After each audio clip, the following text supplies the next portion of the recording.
Many non-Ahmadis say that only Muslims will go to paradise if they do good deeds, and they believe that non-Muslim, even if they are good people, will go to hell. What about Christian or atheist people who are kind, honest, and always helpful to others? Will they really go to hell? اچھا اللہ تعالیٰ نے ان کو بتایا ہوگا, مجھے تو نہیں پتہ اس کا. نہ اللہ تعالیٰ نے قرآن میں لکھا نہ حدیث میں لکھا ہے. اللہ نے یہ لکھا ہے جو اچھے اعمال کرے گا اس کو میں اجر دوں گا. ٹھیک ہے. ہاں جو نہیں مانتا اس کی ایک سزا ہے, اگر مخالفت کرتا ہے اور مخالفت میں بڑھ گیا ہوا ہے, انبیاء کی مخالفت کر رہا ہے, ان کی جماعتوں کی مخالفت کر رہا ہے, ظلم کر رہا ہے, تو اللہ تعالیٰ اس کو سزا دے گا. لیکن اس میں اگر اس نے کوئی نیکی کی ہے تو اس نیکی کا اجر بھی دے دے گا. اللہ تعالیٰ کہتا ہے تم نیکی کرتے ہو تو میں اس کو کئی گنا بڑھا کے دیتا ہوں, اور جو تم گناہ کرتے ہو اس کا صرف ایک حصہ اس گناہ کے برابر تمہیں سزا ملتی ہے. مومن اگر کر رہا ہے اس طرح تو مومن کے گناہ بخشے جاتے ہیں اور وہ جنت میں جائے گا. باقی کہاں کس کو جنت میں ڈالنا ہے کس کو دوزخ میں ڈالنا ہے یہ اللہ تعالیٰ کا کام ہے. اللہ تعالیٰ بخشنے والا ہے. کسی کو کم سزا دے گا, کسی کو. مسلمانوں کی کیا گارنٹی ہے یہ قتل غارت کر رہے ہیں, دہشت گردی کر رہے ہیں, ظلم کر رہے ہیں جو مسلمان ہوں, یہ کیا خیال ہے جنت میں چلے جائیں گے؟ کہتے تو یہی ہم جنت میں جائیں گے.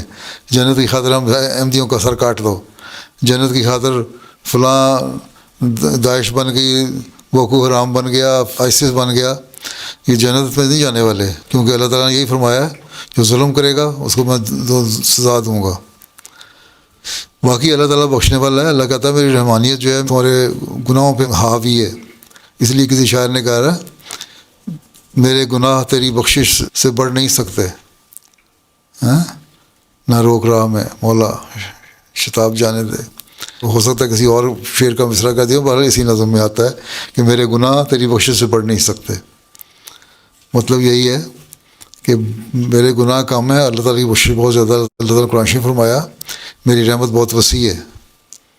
جب اللہ تعالیٰ کی رحمت وسیع ہے تو کس کو پتہ ہے کس نے کہاں جانا ہے. ایک آدمی نے 100 قتل کیے, اس کو بھی اللہ تعالیٰ نے بخش دیا کہ اس کا صرف ارادہ تھا کہ میں ایک کام کروں کوئی, اس ارادے کو ہی اللہ تعالیٰ نے دیکھ دیا اور اس کو بخش دیا.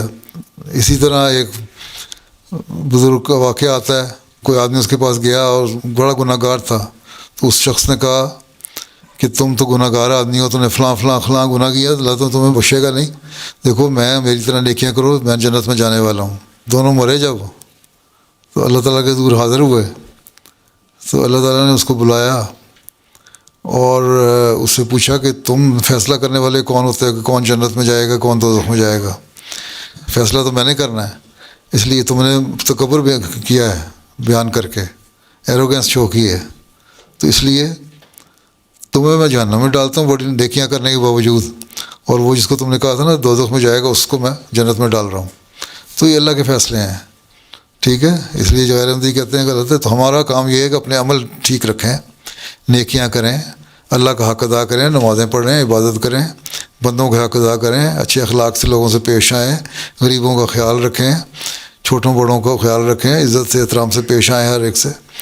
تو یہ حقوق اللہ اور حقوق العباد, ایک بندوں کے حق ایک اللہ کے حق, یہ دو ادا کرو. اللہ تعالیٰ سے مدد مانگو.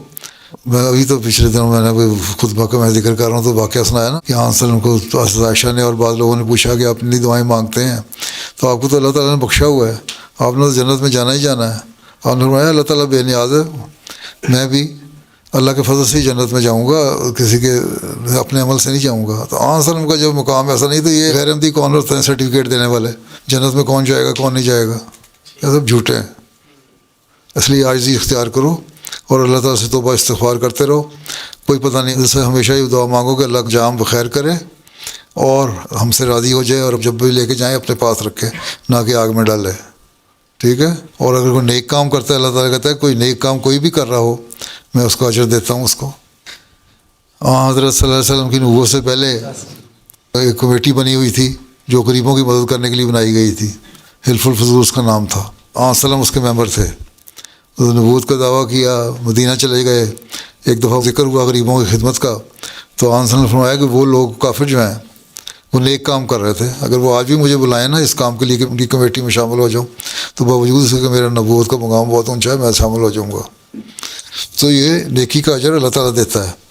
وہ بہرحال ان کو دے گا، اور جہاں غلطیاں ان کی وہ سزا بھی دے گا۔ باقی آنسر نے تو فرمایا کہ ایک وقت آئے گا کہ جہنم خالی ہو جائے گی، ساری جنت میں چلے جائیں گے۔ اب یہ جو تکبر دکھانے والے ہیں سو کالڈ بزرگ کی طرح کہ تم جہنم میں جاؤ گے اور میں جنت میں جاؤں گا، یہ پتہ نہیں اب یہ کہ جنت میں جاتے ہیں کہ نہیں جاتے، لیکن ہمیں استغفار کرنی چاہیے۔